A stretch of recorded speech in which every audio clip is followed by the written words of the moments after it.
എടി ഈ സംഭവം എല്ലാവരും അറിഞ്ഞിട്ടുണ്ടോ എന്ന് വിചാരിക്കുന്നു. ഇനി അറിയാത്തവർക്ക് വേണ്ടിയിട്ട് ഞാൻ ഒന്ന് ഷോർട്ട് ആക്കിയിട്ട് പറഞ്ഞു. എന്തോ ഒരു പൂരപരിപാടി എന്തൊക്കെയാണ്. അപ്പോൾ പരിപാടി കണ്ടിട്ടില്ല എന്ന് പറഞ്ഞിട്ട് ഒരുത്തനെ അങ്ങോട്ട് മെക്കിട്ട് കയറാൻ പോയി. ഒരു 3 തന്തയില്ലാത്തവർ തന്നെ പറയണം അവരെയൊക്കെ കേട്ടോ.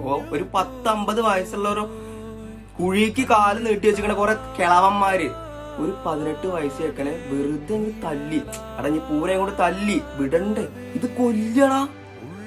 ഇക്കാലത്ത് ഒരു മൃഗങ്ങളെ പോലും കൊന്നു കഴിഞ്ഞാൽ അമ്മാരി കേസാണ്. സമയത്ത് എന്നിട്ട് ഒരു മനുഷ്യനെ തച്ചണ്ട് കൊന്നിക്കുക. ഇവർക്ക് ഇതിനൊക്കെയുള്ള ധൈര്യം എവിടുന്ന് കിട്ടി? അത് ഈ കേരള ആയതുകൊണ്ടാണോ? എന്തെങ്കിലും ഒരു കേസ് കാട്ടി അകത്ത് പോയി കഴിഞ്ഞാൽ പള്ളിയെ വീർപ്പിച്ച് കുറച്ച് തടിയും വെപ്പിച്ച് ഇങ്ങോട്ട് വരാന്നുള്ള മൈൻഡിലാണോ ഇവര് ഈ ക്രൈംസ് ഒക്കെ ചെയ്യുന്നേ?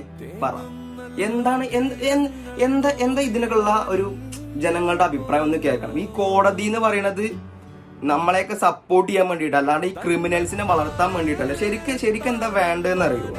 ഇങ്ങനെയുള്ള ക്രൈം ചെയ്യണവരെയൊക്കെ നേരെ ജനങ്ങളുടെ അടുത്തേക്ക് കണ്ട് വിടുക, തച്ചണ്ട് കൊല്ലുക, അതല്ലേ വേണ്ടത്? ഇവർക്ക് ജനങ്ങളെ മുന്നിൽ നിന്ന് ഇവര് സേഫ് ആക്കിയിട്ട് നേരെ ജയിലിൽ കൊണ്ടുപോയിട്ട് നല്ല ബീഫും പൊറാട്ടയും മറ്റേ മട്ടനും കുട്ടനൊക്കെ വാങ്ങിക്കൊടുത്ത് സൈസ് ആക്കാനാണോ ഇവര് ജയിലിക്ക് വിടണ്? പറ, നമ്മൾ ചോദ്യങ്ങൾ ചോദിക്കണ്ടേ? എന്താ ഈ ക്രൈം ചെയ്തവര് നേരെ അവിടെ കൊണ്ട് ലോക്കാക്കിയിടണ്? അതല്ല വേണ്ടത്, തലയ്ക്ക് തല, അതാണ് വേണ്ടത്. അങ്ങനത്തെ റൂൾസാണ് നമ്മൾ കേരളത്തിലൊക്കെ മെയിനായിട്ട് വരേണ്ടത്, അല്ലെങ്കിൽ ഇന്ത്യയിൽ വരേണ്ടത്. പുറത്തുള്ള കൺട്രിയിലൊക്കെ കണ്ടിട്ടില്ല, എന്താ മുട്ട് വരയ്ക്കും, തലക്ക് തല. അങ്ങനെ തന്നെ വേണം. ക്രൈം ചെയ്തോ തീർക്കുക. ആരുടെ ഭാഗത്താണോ ന്യായം അവരോട് തീർത്ത് വിടുക. അപ്പൊ തന്നെ ഉള്ളു ഇങ്ങനത്തെ ഇതൊക്കെ ചെയ്യുമ്പോ ഒരു പേടി ഉണ്ടാവുള്ളൂ. ഇതൊരു പേടിക്കേണ്ട ആവശ്യമില്ല. തോന്നിയ കൊല്ലുക. അതിപ്പോ മനുഷ്യനായാലും വേണ്ടില്ല, മൃഗായാലും വേണ്ടില്ല, കൊന്നിട്ട് തിന്നുക.